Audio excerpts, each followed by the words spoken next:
Le message est clair, le peuple n'y croit plus.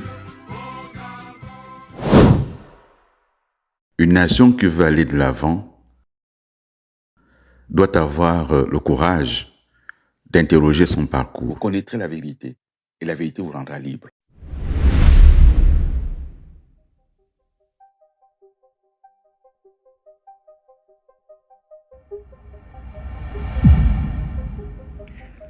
Au moment où nous allons aborder ma carrière gouvernementale sous le président Ali Bongo, ministère par ministère, il me faut dire quelques petits mots sur la fonction de porte-parole, en tout cas telle que je l'ai occupée.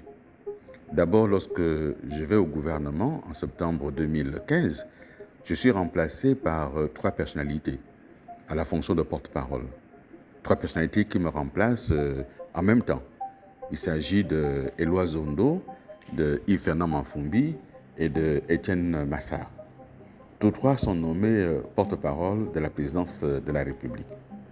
Je ne sais pas si l'opinion aura retenu le passage de ces trois personnalités de qualité par ailleurs, parce que c'était une fonction exigeante, une fonction qui avait été conçue dans une proximité directe avec le chef de l'État.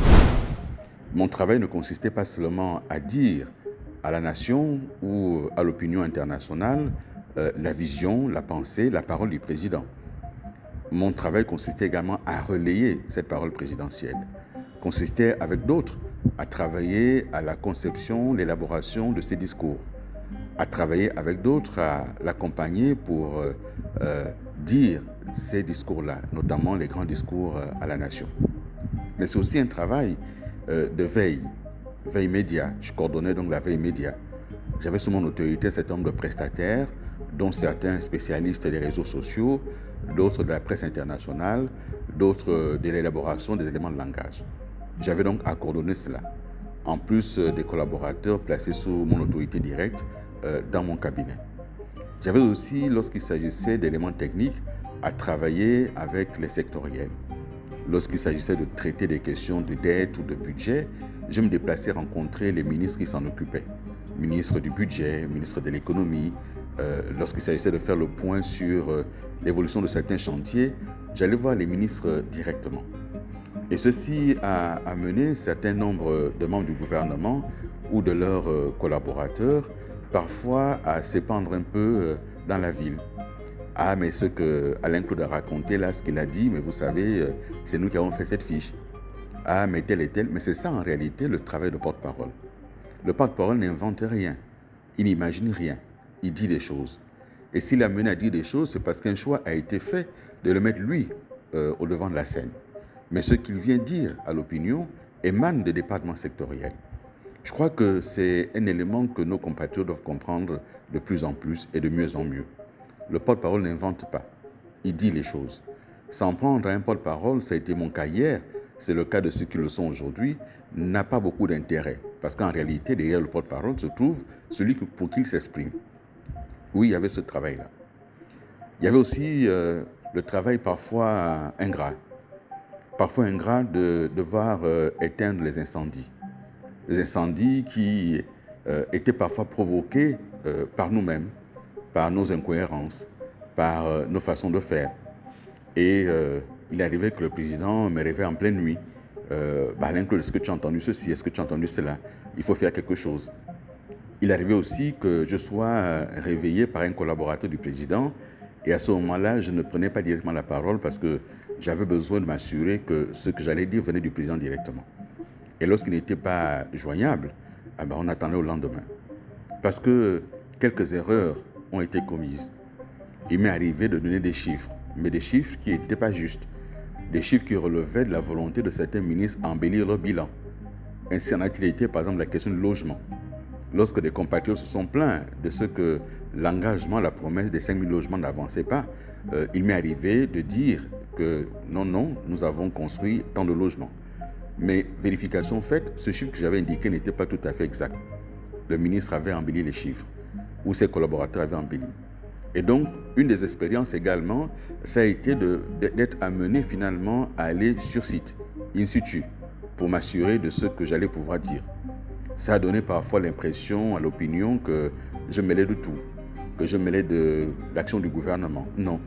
Parce qu'une ou deux fois, il m'avait été donné de dire des chiffres qui n'étaient pas exacts. J'en ai tiré des leçons. C'est ainsi que j'ai pu me déplacer sur Nkok, sur les plantations de palmiers à huile, sur les verricultures. J'ai pu me déplacer sur les chantiers concernant le logement, concernant les infrastructures routières, concernant le port. Parce que je voulais m'assurer que la parole de la présidence soit crédible. Et c'est là aussi, le président m'en a donné les moyens. Tout comme il m'a donné la possibilité de l'accompagner à l'étranger et de me familiariser aux grandes conférences internationales, d'être présenté à des chefs d'État, à des chefs de gouvernement, de travailler avec des collaborateurs de chefs d'État et de garder avec eux un réel contact. Cela aura facilité par la suite le travail que je ferai aux affaires étrangères et un peu plus tard comme Premier ministre. Donc ce travail de porte-parole est un travail exigeant. C'est un travail exaltant, certes, mais très exigeant. C'est un travail où chaque mot compte.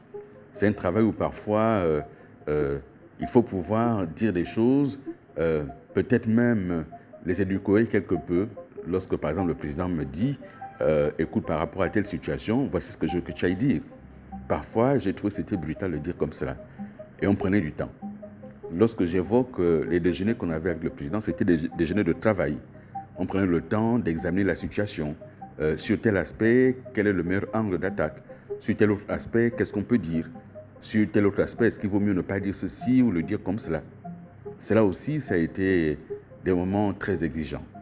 Et tout ce travail de porte-parole, c'était un travail important. Mais j'ai aussi appris le travail de cabinet. Le travail de cabinet, c'est un travail délicat. Les milieux de cabinet ne sont pas des milieux simples. Ce sont des milieux d'apparence soudés. Mais en dessous, il se passe énormément de choses. Beaucoup de coudes qui se jouent. Beaucoup de choses trappent. Beaucoup de pots de banane. Et il faut pouvoir naviguer entre les eaux. Et cela, ça a forgé la personnalité que je suis devenu. Ça a forgé aussi l'expérience que j'ai pu acquérir ici et là. Ça m'a préparé à l'action gouvernementale. Et pour ce qui est du gouvernement, je dois dire que lorsque j'arrive en 2015 au ministère de la Communication, je n'y suis pas préparé. C'était une grosse improvisation, mais qui relevait en réalité de la volonté du président de faire un arbitrage.